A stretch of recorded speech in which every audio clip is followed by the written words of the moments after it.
안녕하세요. 이번 주에도 계속 시편을 읽습니다. 하루에 10편씩 60편에서 110편까지 읽으실 텐데요. 시편은 여호와 하나님을 향한 기도와 찬양의 내용이기 때문에 시편 저자의 마음에 공감하면서 같이 기도하는 마음으로 읽으시면 되겠습니다. 그렇지만 150편의 시편을 읽기 전에 이런 내용들을 기억하면서 읽는다면 시편을 좀 더 잘 이해하면서 읽으실 수 있을 것입니다. 먼저 첫 번째로 표제를 통해 역사적 사건의 맥락을 이해하고 읽습니다. 시편들 중에는 특별히 표제에 어떤 역사적 사건들을 설명해 놓은 그런 시편들이 있는데요. 그런 역사적 사건, 그 배경이 되는 그런 역사적 사건들을 이해하시면서 읽으시면 시편을 좀 더 잘 읽으실 수가 있으실 겁니다. 그리고 두 번째로 이스라엘의 예배의식, 제사 문화를 생각하면서 읽습니다. 그리고 또 세 번째로 각 시편들의 특정한 구조와 주제를 기억하면서 읽습니다. 이 시편이 찬양하는 시인지 아니면 하나님을 찬양하는 시인지 하나님께 감사하는 시인지 이런 주제들을 기억하시면서 읽으시면 좀 더 잘 이해하실 수가 있겠죠. 그리고 마지막으로 메시아 사상을 생각하면서 읽습니다. 시편은 구약이지만 오실 메시아에 대해서 예언을 하고 있는 메시아 예언시들이 여러 편이 있습니다. 이 메시아 사상을 생각하면서 또 시편을 읽으시면 되겠습니다. 이런 내용들을 기억하시면서 이번 주에 읽을 범위를 살펴보도록 하겠습니다. 월요일에는 60편에서 70편까지 읽으실 텐데요. 이 60편에서 70편까지는 66편과 67편을 제외하고는 모두 다 다윗이 쓴 다윗의 시편입니다. 특히 63편 같은 경우는 다윗의 시 유대 광야에 있을 때 이런 표제가 있죠. 유대 광야에 있을 때 이때는 아마도 사울에게 쫓기던 그런 때 였을 텐데 고난 중에 있지만 하나님께서 자신을 돌봐 주신 것을 기억하면서 또 그리고 앞으로도 계속 돌봐주시고 보호해 주실 것을 확신하면서 쓴 다윗의 시라는 것. 이렇게 월요일에 60편에서 70편까지 이렇게 시편의 말씀을 읽으시면 되겠고요. 그리고 화요일에는 71편에서 80편까지 읽으실 텐데 71편에 보면 71편은 표제가 없습니다. 그리고 72편은 솔로몬이 쓴 시인데요. 72편의 내용은 하나님이 바라시는 이상적인 왕의 통치 모습을 솔로몬이 이야기하고 있습니다. 메시아의 통치와 그의 나라에 대해서 솔로몬이 예언을 하고 있는데 이 72편 솔로몬이 쓴 시도 메시아 예언시라고 할 수 있죠. 솔로몬은 이 72편 외에 127편 네, 한 편 더 시편을 쓰고 있습니다. 솔로몬은 모두 두 편의 시편을 쓴 거죠. 제가 지난주에 솔로몬이 한 편의 시편을 썼다고 이렇게 말씀을 드린 것 같아요. 한 편 아니고 72편과 127편 두 편의 시편을 솔로몬이 썼다는 거 기억하시면 되시겠고요. 그리고 73편부터는 시편 제3권이 시작이 됩니다. 시편이 모두 5권으로 되어 있다고 했죠. 1권은 1편에서 41편, 2권은 42편에서 72편, 그리고 제3권은 73편에서부터 89편까지가 제3권의 내용인데요. 그 중에서 73편에서 89편 중에 73편에서부터 83편까지가 아삽이 쓴 시입니다. 여기 보시면 계속 아삽의 시라는 이런 표제가 있죠. 자, 아삽이 이런 시들을 썼는데 아삽이 쓴 그 시편의 내용들을 보면 이스라엘의 역사를 노래한 이 서사시와 같은 그런 시편들입니다. 다윗의 시편이 어떤 개인적인 그 사울에게 쫓기면서 자기를 구원해준 하나님을 찬양하고 또 하나님께 보호와 그 보호해 달라고 그 간구하는 그런 시편이라면 그런 개인적인 신앙 그 고백의 그런 시편이라면 아삽의 시는 하나님을 찬양하고 경배하는 그런 시들을 아삽이 썼는데요. 이 아삽은 역대상 15장, 16장 보면 계속 아삽에 대해서 나오는데 이 아삽은 레위 사람이 요엘의 아들 헤만과 그 형제 중 베레아의 아들 아삽과 형제 모라리 자손 중에서 에단을 세우고, 그리고 또 15장 19절에도 보면 노래하는 자 헤만과 아삽과 에단 이렇게 나오죠. 그 아삽은 헤만의 형제라고 여기 역대상 15장에도 나오는데 6장 39절에도 보면 이 헤만의 형제다 그렇게 나옵니다. 그리고 16장에 가서도 보면 이 아삽에 대해서 그 여호와 하나님을 칭송하고 감사하며 찬양하게 했는데 그 우두머리가 아삽이었다. 그리고 다윗도 이 아삽과 그 형제들을 세워서 여호와께 감사하게 했다. 또 다윗이 아삽과 그 형제를 언약궤 앞에 있게 하며 항상 그 궤 앞에서 섬기게 했다. 이런 내용들이 나옵니다. 그리고 이제 25장 1절에도 보면 다윗이 군대 지휘관과 더불어 아삽과 헤만과 여두둔의 자손 중에서 구별하여 섬기게 하되 수금과 비파와 재금을 잡아 신령한 노래를 하게 했다. 그러니까 이런 내용들을 보면 이 아삽은 성전에서 음악과 찬양과 관련된 그런 일을 했던 사람이라는 걸 알 수가 있죠. 이 아삽의 시가 83편까지 이어지고요. 83편까지가 아삽의 시입니다. 그리고 84편, 85편, 그리고 87편, 88편은 고라 자손의 시입니다. 그 고라 자손의 시 중에서도 88편은 헤만이라는 그 사람의 이름이 특별히 언급이 되고 있죠.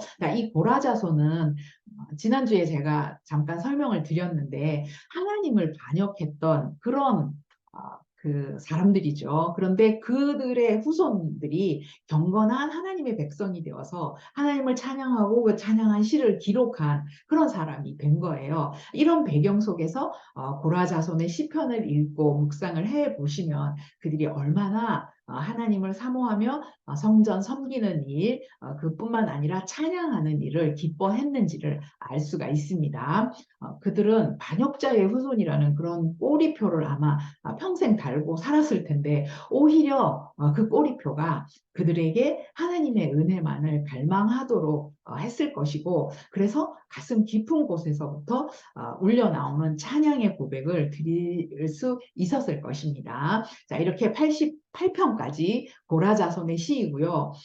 이 그 84, 85, 87, 88편 중에 특히 이 84편은 성전을 사모하는 마음으로 노래한 건데 정말 아름다운 고라 자손의 시 중에 아름다운 시편으로 꼽히는 그런 시편이라고 할 수 있습니다. 그리고 85편은 포로 기한을 노래하는 그런 시편이죠. 86편은 다윗의 시인데요. 이 3권, 73편에서 89편까지가 3권이라고 했죠. 3권 중에 수록된 유일한 다윗의 시편입니다. 그리고 87편, 고라 자손이 예루살렘을 찬양하는 시이고요. 88편은 이제 헤만이 쓴 이런 시편이죠. 그리고 89편은 에단이라는 사람이 쓴 또 그런 시편인데, 이 에단은 다윗이 세운 3대 노래하는 자들 중에 한 명이죠. 자, 여기 말씀을 보시면 역대상 15장 19절에 노래하는 자 헤만과 아삽과 에단은 노재금을 크게 치는 자요. 이렇게 노래하는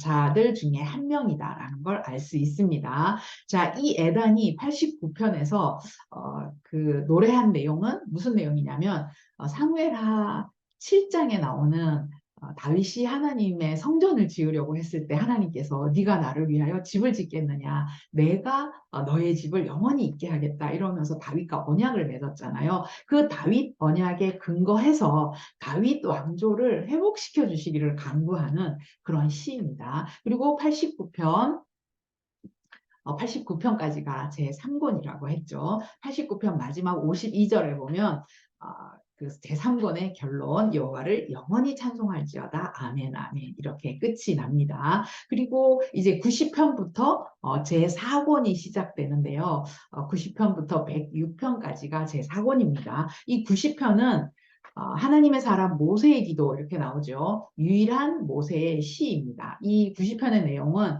모세가 영원하신 하나님과 유한한 인간을 이야기하면서 그 창조주 하나님, 영원하신 하나님이 유한한 인간을 긍휼히 여겨주실 것을 강구하는 그런 내용의 시입니다.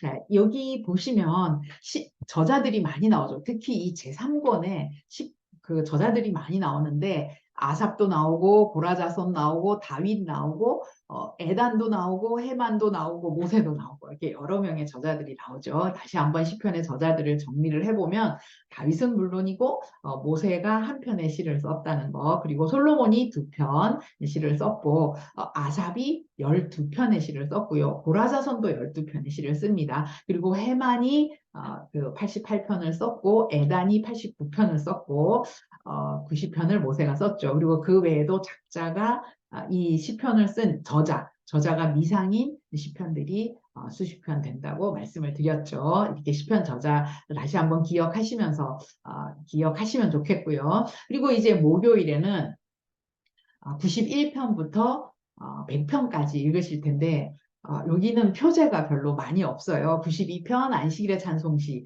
98편은 그냥 시 이렇게 나와 있고 100편 감사의 시 이렇게 나와 있는데, 자, 90편부터 106편까지가 제4권에 속하죠. 자, 그 중에서 91편에서 100편까지는 온 세상을 다스리시는 창조주 하나님을 찬양하는 그런 내용들인데, 그 창조주 하나님을 모든 백성들이, 모든 사람들이 다 찬양할 것을 이야기하면서 찬양하라 이렇게 촉구하는 그런 내용의 시들입니다. 네. 그리고 이제 금요일에는 101편에서부터 110편까지 읽으실 텐데요. 101편은 다윗의 시이고요. 102편은 표제를 보시면 고난당한 자가 마음이 상하여 그의 근심을 여호와 앞에 토로하는 기도, 이런 표제가 있습니다. 시편에는 7대 참회시가 있다고 했죠. 우리가 앞에서 읽었던, 다시 한번 기억해 보실까요? 6편, 32편, 38편, 51편, 그리고 그 102편. 이 102편이 7대 참회 시 중에 한 편인 시입니다. 아직 2편이 더 남았어요. 자, 그리고 여기에 나와 있지는 않지만 표제에는 없는데 시편 105편의 내용은 그 법궤를 옮겨올 때 불렀던 그런 내용의 찬양시입니다. 그리고 106편도 정말 그 이스라엘이 계속되는 그런 그 반역, 하나님을 배신하고 반역하고 그러는데도 그들을 포기하지 않으시는 그 하나님의 사랑과 은혜를 찬양하는 그런 내용이 106편입니다. 그리고 그 106편의 내용을 보면 출애굽 이후에 광야 시절 그 민수기 때죠. 민수기 그런 사건들을 기억하면서 그때뿐만 아니라 바벨론 포로 때까지의 역사를 회고하면서 기록하고 있는 게 106편의 내용입니다. 그리고 107편부터 마지막 제5권이 시작이 되죠. 자, 그리고 108편 다윗의 찬송시고요. 109편은 원수를 심판해 달라고 호소하는 그런 내용인데, 이 109편에 보면 예수님을 팔았던 가롯 유다에 대한 예언의 말씀이 있습니다. 사도행전 1장 20절에 보면 시편에 기록하였으되 그의 거처를 황폐하게 하시며 거기 거하는 자가 없게 하소서 하였고, 또 일렀으되 그의 직분을 타인이 취하게 하소서 하였도다. 이런 말씀이 사도행전에 나오는데요. 이 말씀은 그 가룟 유다가 예수님을 배신하고 자살을 하죠. 그리고 나서 그 가룟 유다의 자리를 대신할 다른 사도를 이렇게 뽑으면서 그런 상황 속에서 나오는 말씀인데요. 여기 보면 그의 직분을 타인이 취하게 하소서라고 라는 말씀이 나오는데, 이게 109편 8절에 나오는 그의 직분을 타인이 빼앗게 하시며, 이 말씀을 인용을 해서 시편의 말씀을 인용해서 하고 있는 말씀인 거예요. 자, 그리고 이 마지막으로 110편. 시편 110편은 메시아의 통치를 이야기하는 아주 중요한 시편입니다. 110편 1절을 보시면 이런 말씀이 나옵니다. 여호와께서 내 주에게 말씀하시기를. 여호와께서 내 주에게 말씀하시기를. 이 말은요, 하나님께서 또 다른 하나님께 말씀하셨다, 이렇게 읽으셔도 돼요. 그러니까 하나님께서 또 다른 하나님께 말씀하셨다. 이 또 다른 하나님, 내 주는 결국 메시아 예수 그리스도를 말하는데요. 그러면 이 예수 그리스도의 정체는 무엇이냐? 그는 내가 내 원수들로 내 발판이 되게 하기까지 너는 내 오른쪽에 앉아 있으라 하셨도다. 하나님께서 예수님에게 이렇게 말씀을 하셨다는 건데, 결국 그 예수님은 예수님의 정체는 하나님이시라는 거죠. 하나님 우편에 앉아 계시니까. 그리고 예수님은 지금도 이 땅에 오셔서 십자가에서 죽으시고 부활하시고 승천하셔서 지금도 하나님 우편에 계시잖아요. 예수님의 현재 위치를 말해주는 건데, 신약에 가면 마태복음에서 예수님께서 이 시편 110편 1절의 말씀을 인용한 그런 구절이 나옵니다. 마태복음 22장 41절에서 46절에 보면 이게 조금 길기는 한데요. 예수님께서 십자가 지시기 전에 바리새인들과 논쟁하면서 하신 말씀이에요. 바리새인들이 모였을 때 예수께서 그들에게 물으시되 너희는 그리스도에 대해서 어떻게 생각하느냐? 누구의 자손이냐? 그러니까 그들이 다윗의 자손이다. 그 유대인들은 다 알고 있었죠. 예수님이 메시아가 다윗의 자손으로 온다는 걸 다 알고 있었습니다. 그럴 때, 그러니까 다윗의 자손으로 온다. 이렇게 대답을 하니까 예수님께서 그러면 이 시편 110편 1절의 말씀을 예수님이 인용하셔서 다윗이 성령에 감동되어 어찌 그리스도를 주라 칭하여 말하되 주께서 내 주께 이르시되 내가 내 원수를 내 발 아래 둘 때까지 내 우편에 앉아 있으라 하셨도다 하였느냐. 110편 1절의 말씀이죠. 이 말씀을 인용해서 이렇게 이야기하면서 다윗이 그리스도를 주라 칭하였는데 어찌 그의 자손이 되겠느냐. 그 다윗이 이 시편을 쓸 때는 아직 예수님께서 이 땅에 오시지도 않았고 태어난 시기도 한참 전인 그때 이 시편을 기록을 했는데 어찌 다윗이 그리스도를 주라 칭하겠느냐, 그의 자손이 되겠느냐, 이렇게 하니까 한마디도 대답하는 자도 없고 그에게 묻는 자도 없더라. 이런 말씀, 그 마태복음에 나오고 있습니다. 후일에 예수님께서 이 말씀을 인용하시면서 하신 말씀인데, 네, 이 시편 110편 1절의 말씀을 인용하셔서 이런 말씀을 하셨다는 거 기억하시면 좋겠습니다. 그리고 110편 4절에 보면 여호와는 맹세하고 변하지 아니하시리라 이르시기를 너는 멜기세덱의 서열을 따라 영원한 제사장이라 하셨도다.